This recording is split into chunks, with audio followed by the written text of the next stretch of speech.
क्या है अघोरियों की खतरनाक दुनिया का डरावना सच वही है जो अब तक आपकी आंखों के सामने आता रहा है, जो आपको अब तक बताया जाता रहा है, या फिर इसके पीछे की हकीकत कुछ और है। महाकुंभ में शिव से शव साधना वाले अघोरी जब आपके सामने होंगे तो क्या छवि आपके आंखों के सामने होगी? क्या उनकी हकीकत से आप पूरी तरह से परिचित होंगे या फिर नहीं? महाकुंभ में अघोरियों को गुस्सा लाना कितना खतरनाक हो सकता है? यह सिर्फ कहने भर बातें हैं या इसके पीछे भी कोई हकीकत छिपी है? नागा साधु और अघोरियों के बीच में आखिर कितना बड़ा अंतर है? यह एक दूसरे से कितना अलग है? इनकी साधना एक दूसरे से किस तरह से बिल्कुल उलट है? यह सब हम आपको बताएंगे। हमारे साथ कुंभ का हिस्सा यूं ही बने रहिए ताकि महाकुंभ से जुड़ी हर बारीक से बारीक जानकारी आप तक पहुंच सके और आप दिव्य भूमि प्रयागराज पर कदम रखें। आपके सामने वह वातावरण व दुनिया हो तो आप उसे और करीब से महसूस कर सके, या फिर घर बैठे भी आप महाकुंभ की इस दिव्य भूमि को जी सके। कौन होते हैं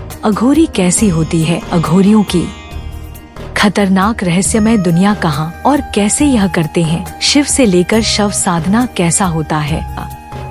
अघोरियों का ये असल स्वभाव क्या इनसे डरने में ही भलाई है, या फिर इस बार जब महाकुंभ जाएं तो उन्हें करीब से ना सिर्फ देखें बल्कि समझे भी यह नागा साधु अघोरी हैं, या फिर दोनों एक दूसरे से बिल्कुल अलग? आज इनके बारे में सब कुछ जान लीजिए। देखिए, अघोर या अघोरी एक ऐसा शब्द है जिसके कानों में पड़ते ही मन मस्तिष्क में एक अनोखी छवि उतर कर सामने आ जाती है। संस्कृत भाषा में अघोर शब्द का अर्थ उजाले की तरफ बताया गया है। संधि विच्छेद कर समझा जाए तो अघोर यानी कि ऐसा व्यक्ति जो घोर नहीं करता लेकिन स्वभाव से सरल हो, दिखने में बेहद डरावने लेकिन हृदय से बेहद कोमल। अघोरियों को सबसे पहले अपने मन और हृदय से घृणा को बाहर निकाल कर फेंकना होता है। देखिए, भगवान शिव को अघोर पंथ का प्रणेता माना गया है। शिव जी के अवतार अवधूत भगवान दत्तात्रेय को भी अघोर शास्त्र का गुरु माना गया है। अघोर संप्रदाय जी के अनुयायी होते हैं। इनके अनुसार शिव जी स्वयं में संपूर्ण है और समस्त रूपों में विद्यमान। शिव के 5 रूपों में एक अघोर भी है। अघोरी भी शिव जी के उपासक होते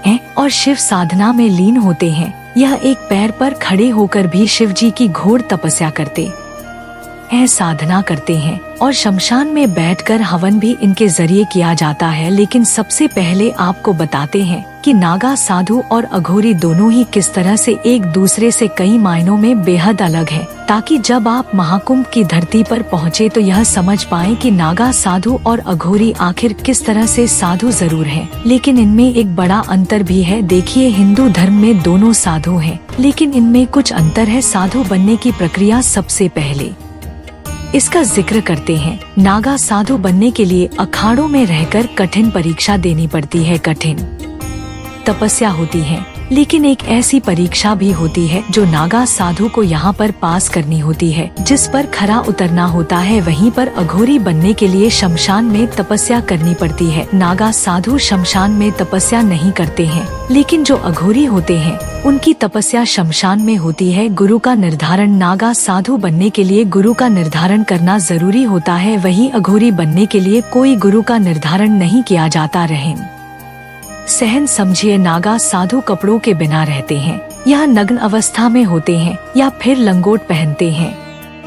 वहीं अघोरी भगवान शिव की ही तरह जानवरों की खाल से शरीर का निचला हिस्सा ढकते हैं। साधना, नागा साधु भगवान की तपस्या से इंसानों की समस्या सुलझा है, तो वहीं अघोरी तांत्रिक सिद्धि से मनुष्य की समस्याओं का हल निकालते हैं। तो यह कुछ बड़े अंतर है जो नागा साधु और अघोरी बाबाओं को एक दूसरे से अलग करते हैं। लेकिन महाकुंभ की धरती का यह दोनों ही विशेष तौर पर हिस्सा होते हैं। अघोरी बाबाओं की दुनिया यही नहीं रुकती है, अभी तो बहुत कुछ है जो जानना आप सभी के लिए बाकी है। अघोरी बाबाओं का नाम सुनते ही लोगों के दिल में, जहन में, दिमाग में खौफ की भावना आती है। आंखों के सामने एक बहुत ही रद्द रूप नजर आ जाता है। देखिए, अघोरी बाबाओं को लेकर कई तरह की कहानियां, कई तरह के किस्से जो हैं वो प्रचलित हैं। आज भले ही अघोरियों को लेकर कुछ भी भ्रांतियां हो, लेकिन कई जानकार कहते हैं कि कुछ अघोरी बेहद बुद्धिमान होते हैं। यहाँ तक कि कई राजाओं को अघोरी ही सलाह दिया करते थे। लोग भले ही इन्हें खौफनाक मानते हो, डरावना मानते हो, बहुत सख्त मानते हो, लेकिन वह काफी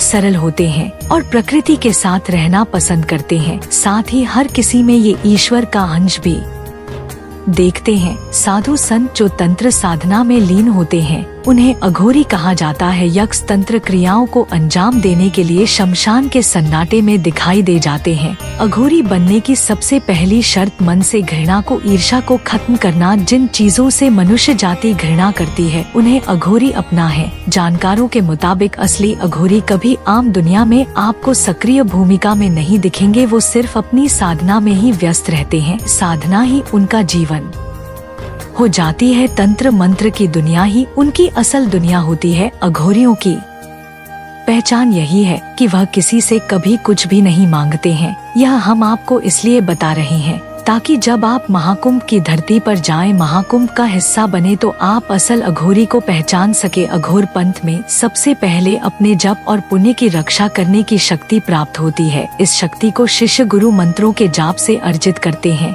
रक्षण शक्ति मिलने पर वह स्वयं की और असहाय यानी जिन्हें जरूरत है उनकी सहायता करने में सक्षम भी हो जाते हैं।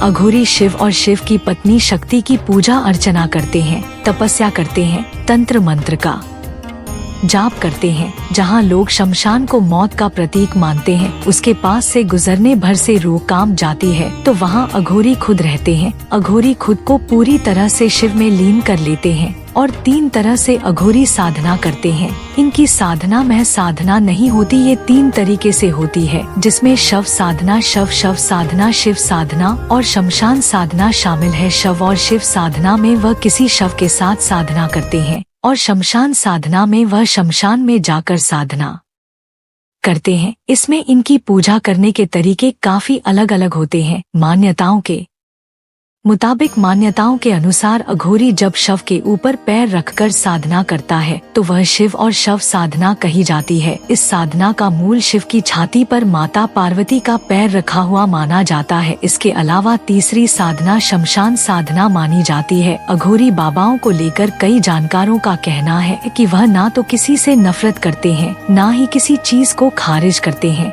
सबके कल्याण की कामना करते हैं। जानवर, इंसान सभी उनके लिए समान है, इसलिए उनका खान पान भी बाकी साधुओं से बिल्कुल अलग होता है। ज्यादातर लोग मौत से डरते हैं, लेकिन वो शमशान घाट जो कि मौत का प्रतीक माना जाता है, यहीं से अघोरियों की शुरुआत होती है। एक अघोरी की अपनी जीवन शैली होती है, अपनी विधियां होती हैं, अपना विधान होता है। कहते हैं कि जब एक अघोरी प्रसन्न हो जाता है तो समझ लीजिए वह आपको कुछ भी दे सकता है। ऐसा हमारे धर्म के बड़े बड़े जानकार मानते हैं, जिन्होंने अघोरियों को बहुत करीब से समझा है। जो अघोरियों में यकीन करते हैं उनका मानना यही है कि एक अघोरी के चेहरे पर जब मुस्कान आती है तो फिर वह मुस्कान इंसान को खुशियों से भर देती है। लेकिन माना जाता है कि अघोरियों का गुस्सा, उनका रौद्र रूप बहुत खतरनाक होता है। बहुत तेज गुस्सा आता है उन्हें। हालांकि अघोरियों का स्वभाव भले ही रूखा होता है, लेकिन उनके मन में जन कल्याण की भावना होती है। कहा जाता है कि अगर अघोरी किसी व्यक्ति पर प्रसन्न हो जाते हैं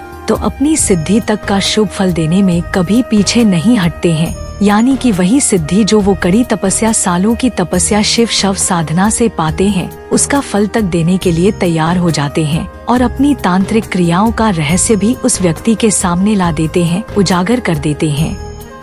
अघोरी शिव जी के अघोरनाथ रूप की पूजा अर्चना करते हैं। अघोरी भैरवनाथ को भी अपना आराध्य मानते हैं। अवधूत भगवान दत्तात्रेय को भी अघोर शास्त्र का गुरु माना जाता है। इसलिए कहा जाता है कि जब एक अघोरी को गुस्सा आता है, उसका रद रूप सामने आता है, तो सामने वाले की रूह तक काम जाती है, फिर बहुत कुछ उसे भुगतना भी पड़ जाता है। यह धर्म से जुड़ी हुई, आस्था से जुड़ी हुई वह बातें हैं, वह पहलू हैं, जिन पर आप चाहे विश्वास करें या ना करें, लेकिन इनकी अपनी एक दुनिया यकीनन होती है, जो तपस्या के जरिए, तंत्र मंत्र के सामने अपने अलग रहन सहन, पहनावे, विधि विधान, नियमों के जरिए सामने आती है। अघोरी हिंदू धर्म का ही एक अंग है, इसलिए इन्हें अघोरी संप्रदाय या अघोर पंथ कहा जाता है। अघोरी देश भर में है, लेकिन काशी वाराणसी में सबसे ज्यादा अघोरी आपको मिल जाएंगे। औघड़सर और घोरे अघोरियों की ये 3 शाखाएं होती हैं। किनाराम अघोरी को अघोरियों का बाबा कहा जाता है। यह कालूराम के शिष्य थे। किनाराम बाबा अघोरी ने गीतावली, विवेक सार और राम गीता की रचना की। हालांकि उनका देहांत 1826 में हुआ था। यह अघोरियों की वह दुनिया है जो यकीनन चौकात भी है, कई रहस्यों से भी भरी हुई है और साथ ही साथ इस वीडियो के जरिए आपको उन रहस्यों से भरी दुनिया की बहुबदकरीबी से एक तस्वीर भी नजर आ गई होगी, क्योंकि अघोरियों की इस दुनिया को जब आप पूरी तरह से समझेंगे तो अघोरियों को देखकर सिर्फ डरेंगे नहीं, बल्कि उनकी इस दुनिया का पूरा सच यहाँ पर आप समझ पाएंगे। वह सच जिसका मकसद जन कल्याण भी होता है, जिसका मकसद घृणा से दूर जाना भी होता है, जिसका मकसद तंत्र मंत्र साधना के जरिए खुद को इस कदर पत्थर से भी मजबूत करना होता है, जो हर किसी के बस की बात नहीं होती। इसलिए भले ही नागा साधुओं से यह अलग होते हैं, लेकिन इतना तय है कि यह वो तपस्या है जिसका लोहा पूरी दुनिया मानती है। इसलिए महाकुंभ की धरती पर जब करोड़ों सैलानी, करोड़ों श्रद्धालु, करोड़ों भक्त मौजूद होंगे तो बाबाओं की इस नगरी को देखने के लिए अघोरियों पर वो निगाहें टिक जाएंगी, जिसके बारे में जानकारी हमने यहाँ पर आप तक पहुँचाई है। और हमारे द्वारा दी गई जानकारी आपको पसंद आई हो तो वीडियो को एक लाइक, शेयर और चैनल को सब्सक्राइब जरूर करें, ताकि ऐसी ही ज्ञानवर्धक जानकारी हम आप तक पहुँचाते रहे। और महादेव के सच्चे वाले भक्त सच्ची श्रद्धा से कमेंट में हर हर महादेव जरूर लिखें। नमस्कार।